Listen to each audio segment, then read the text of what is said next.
बहुत पुराने समय की बात है, जब उज्जैनी की गलियों में सुबह सिर्फ सूरज से नहीं, कहानियों से होती थी। दुकानों के शटर खुलने से पहले ही बातें खुल जाया करती थीं। कोई कहता था, राजा विक्रमादित्य की तलवार में आज भी बिजली बसती है। कोई कहता था कि उनका न्याय इतना तेज है कि झूठ दरबार तक पहुंचते पहुंचते थक जाता है। उसी उज्जैनी की सबसे भीड़भाड़ वाली गली में, जहां मसालों की खुशबू और लोगों की आवाजें मिलकर हवा को भारी बना देती थीं, वहीं एक ठेली लगती थी, चिंगुस सब्जी वाले की। चिंगुस का ठेला कोई साधारण ठेला नहीं था। वह लकड़ी का था, थोड़ा टेढ़ा, थोड़ा चरमराता, लेकिन उस पर रखी सब्जियां हमेशा चमकदार दिखती थीं। असल चमक सब्जियों में नहीं, चिंगुस की जुबान में थी। वह अगर गाजर उठाता तो कहता, यह गाजर नहीं, राजकुमारी की उंगली है। अगर बैंगन बेचता तो बताता, यह रात में चलने वाला बैंगन है, दिन में सोता है।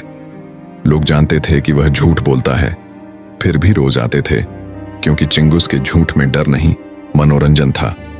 लेकिन धीरे धीरे वही झूठ भारी होने लगा। चिंगुस उधार लेने लगा, वादे करने लगा, भरोसे को हंसी में उड़ा देने लगा। वह कहता, कल पैसे दे दूंगा, और कल की नई कहानी बना देता। लोग मुस्कुराते थे, मगर अंदर ही अंदर उनका भरोसा घिसता जा रहा था, जैसे पत्थर पर रस्सी। उसी समय राजा विक्रमादित्य के राज्य में भी कुछ अजीब होने लगा। रातें ज्यादा लंबी लगने लगीं। मंदिर की घंटियां बजतीं तो आवाज़ें देर तक हवा में अटकी रहती। विद्वानों ने कहा, यह समय का संकेत है। जब बहुत सारे छोटे छोटे झूठ जमा हो जाते हैं तो धरती उन्हें संभाल नहीं पाती। एक रात चिंगुस देर से ठेला समेट रहा था। गली लगभग खाली थी। तभी उसकी टोकरी से एक बूढ़ा प्याज लुढ़क कर नीचे गिरा। चिंगुस ने झुंझलाकर उठाया ही था कि उसे लगा जैसे प्याज ने भारी सांस ली हो।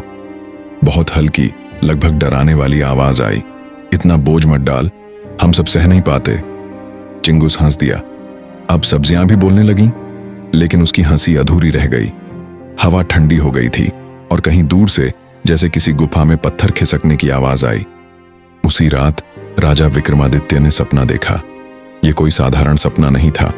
उन्होंने देखा कि घना जंगल फैलता जा रहा है, खेतों को निगलता हुआ, रास्तों को भूलता हुआ।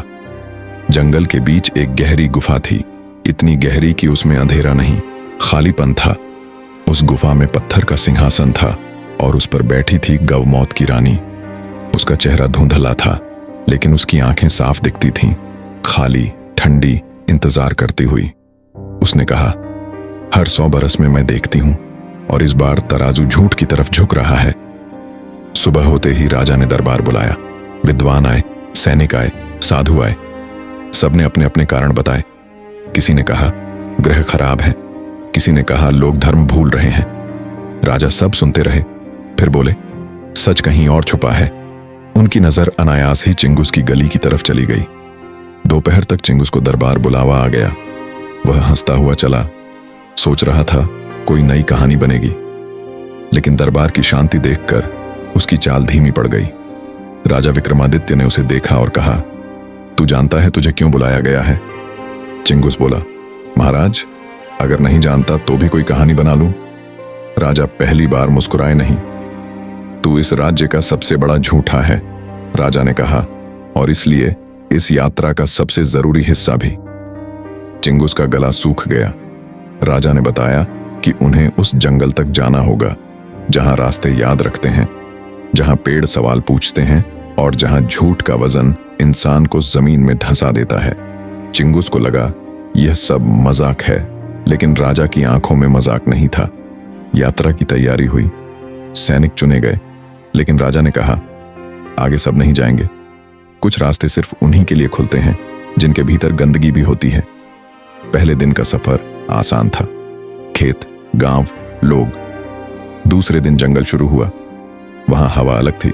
वहां चलते समय ऐसा लगता था जैसे जमीन पैरों को परख रही हो। चिंगुस बार बार पीछे मुड़कर देखता, जैसे रास्ता भाग न जाए। तीसरे दिन वे ऐसे मोड़ पर पहुंचे जहां 3 रास्ते थे और तीनों एक जैसे लगते थे।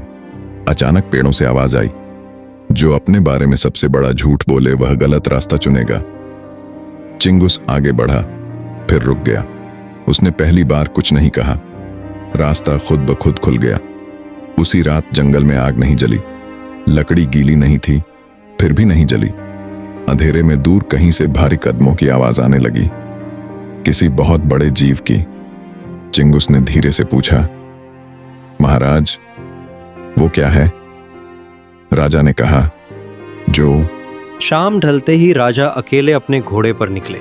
घना जंगल, अजीब आवाजें, हवा में धुंध और दूर दूर तक फैली रहस्यमय खामोशी। चांद की रोशनी एक पुराने पत्थर के गेट पर पड़ती है, जिस पर लिखा है, सावधान, यहाँ राजाओं का दिमाग अक्सर फेल हो जाता है। राजा मुस्कुराए, आज देखते हैं किसका दिमाग फेल होता है। गेट खुलता है और एक नई, बिल्कुल अजनबी दुनिया सामने आती है। जैसे ही राजा आगे बढ़ते हैं, एक बबूल का पेड़ अचानक बोल उठता है, रुको महाराज, मेरी पहेली सुलझाए बिना आगे नहीं जा सकते। पेड़ की आंखें चमक रही थी, शाखें सांपों की तरह हिल रही थी। राजा ने उसकी मुश्किल पहेली सुनी और पल भर में हल भी बता दिया। पेड़ हंस पड़ा, वाह, आप तो सच में राजा हैं, और रास्ता खोल दिया। अंदर का महल तो और भी अजीब था। घड़ियां उल्टी चल रही थी, नौकर उल्टा चल रहे थे, यहां तक कि दीपक की लौ नीचे की ओर जल रही थी। सब कुछ उल्टा पुल्टा, जैसे दुनिया किसी दानवी जादू में फंसी हो। रसोई पहुंचते ही बर्तन हवा में उड़ रहे थे, कढ़ाई खुद पक रही थी और एक मोटा बावर्ची हवा में तैरता हुआ हाथ पैर मारते हुए चिल्ला रहा था,